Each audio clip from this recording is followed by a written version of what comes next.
देश की आज़ादी के बाद इन 77-78 वर्षों में इस देश के परिप्रेक्ष्य में दो महत्वपूर्ण चुनावी उद्घोष हुए। पहला था जय जवान जय किसान, जो 60-70 के दशक में जो है लोगों की ज़ुबान पे चढ़ कर के बोलता था। और फिर जब सदी ने करवट बदली और हम 21वीं सदी की तरफ आए, तो फिर कांग्रेस का नारा हुआ करता था कि कांग्रेस का हाथ आम आदमी के साथ। और ये दोनों ही चुनावी उद्घोष ने इस देश के निर्माण में एक अहम भूमिका निभाई। जय जवान जय किसान का नारा जब दिया तो कांग्रेस की सरकारों ने अपनी नीतियां जवान और किसान को ताकत देने के लिए अपनी नीतियां बनाई।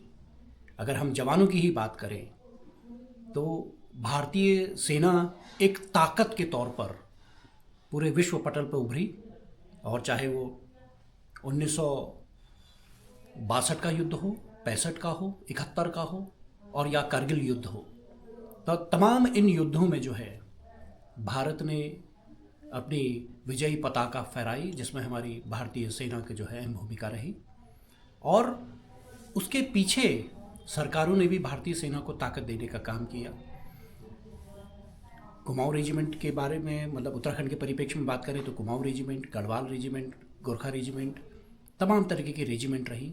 और सेना में जो लोग रिटायर होकर के भी आते थे तो उनके पुनर्वास के लिए भी कांग्रेस की सरकारों ने नीतियाँ बनाई। जैसे अगर कोई सिपाही रिटायर होकर के आ जाता तो सैनिक कल्याण बोर्ड के माध्यम से उसकी बेटी की शादी के लिए 51,000 रुपये का अनुदान देना, या फिर उनके बेटे और बेटियों की उच्च शिक्षा के लिए मेडिकल कॉलेज और इंजीनियरिंग कॉलेज में से सीटें आरक्षित करना। तो तमाम तरीके की नीतियां जो है जवानों के परिप्रेक्ष्य में बनाई। और किसानों के संदर्भ में अगर बात करें तो जब देश आज़ाद हुआ तो देश में खाद्यान्न संकट हुआ करता था, अकाल और भुखमरी जैसी समस्याएं हुआ करती थी। लेकिन कांग्रेस की सरकारों ने किसानों को मद्देनज़र रखते हुए, चाहे वो सिंचित भूमि के लिए, सिंचाई के लिए जो है बड़े बड़े डैम बनाए, भाखड़ा नांगल डैम तक बनाए, और उन्नत बीज के लिए कई तरीके के जो है प्रयोग है। हमारा पंतनगर विश्वविद्यालय, कृषि विश्वविद्यालय जो है इसी की तर्ज पर स्थापित किया गया। हरित क्रांति चलाई गई तो किसानों को भी ताकत मिली। लेकिन 2014 के बाद से, 2014 में कहा था अच्छे दिन आएंगे, और अच्छे दिन के परिप्रेक्ष्य में आप देखिए कि अगर हम केवल जवान की बात करें तो भारतीय सेना में ये अग्निवीर का प्रयोग कर ले आए हैं।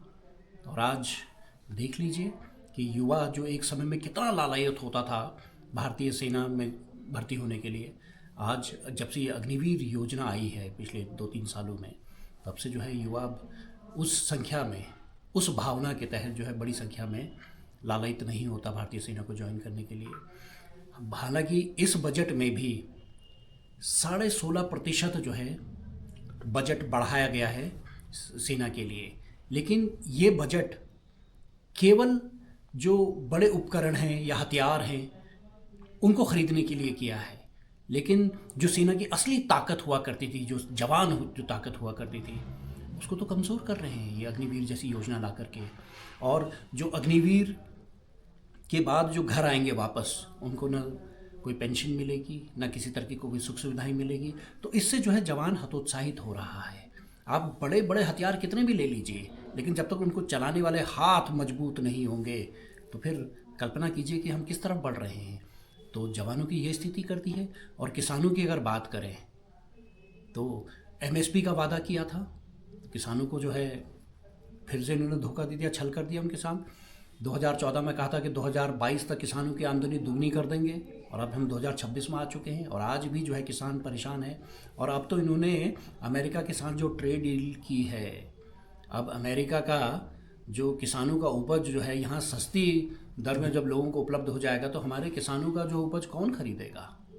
और हमारे किसान अपनी उपज को जो है अमेरिका में बेचेंगे तो उस पर 18% तक का टैक्स, और अमेरिका के किसान जो है वो अपने भारत में अगर अपनी उपज को भेजते हैं तो इस पर 0% टैक्स। तो हमारे किसान को इस तरीके से मारा जा रहा है। तो किसान जो राजनीति की मुख्य धुरी हुआ करती थी, जवान जो राजनीति का मुख्य धुरी हुआ करता था, भारतीय जनता पार्टी के शासन में जो है किसान और जवान दोनों की क्या स्थिति हो रही देख लीजिए आप। तो कांग्रेस जय जवान जय किसान का नारा दिया था तो उसने जवान और किसानों के हितों के लिए काम किया, और इन्होंने ठीक उल्टा उसके काम किया है। कांग्रेस ने 2004 में नारा दिया था, कांग्रेस का हाथ आम आदमी के साथ। तो आम आदमी को ताकत देने के लिए वो सूचना का अधिकार तक लेकर के आए, गांव में बैठे हुए व्यक्ति को रोजगार मिले तो मनरेगा जैसी योजना लेकर के आए, छोटी बेटियां बच्चियां जो है स्कूल पढ़े तो उसके लिए मध्यांतर भोजन की जो है उन्होंने कल्पना की। तो इस तरीके के आम लोगों को उन्होंने जो है ताकत देने का काम किया। लेकिन भारतीय जनता पार्टी के शासनकाल में आप देख लीजिए आज आम आदमी किस तरह से कमज़ोर हुआ है। 80 करोड़ लोग मुफ्त का राशन खाने को मजबूर हैं। तो आप देख लीजिए क्या लोगों को ताकत मिली है या कमज़ोर हुआ है देश। तो तमाम ये सवाल हैं जो आज लोगों के सामने खड़े हैं। कांग्रेस का नारा हुआ करता था जो देश को आगे बढ़ाने के लिए होता था, और भारतीय जनता पार्टी का नारा 2014 में इन्होंने कहा अब की बार भाजपा की सरकार, मोदी सरकार, और पिछली बार जो है इन्होंने कहा अब की बार 400 पार। अब इनसे देश को क्या लाभ होगा इन नारों से? तो ये चीज़ें समझने की ज़रूरत है, और आप आज आम जनमानस इस बात को समझ रहा है कि भारतीय जनता पार्टी ने लोगों को ठगा है।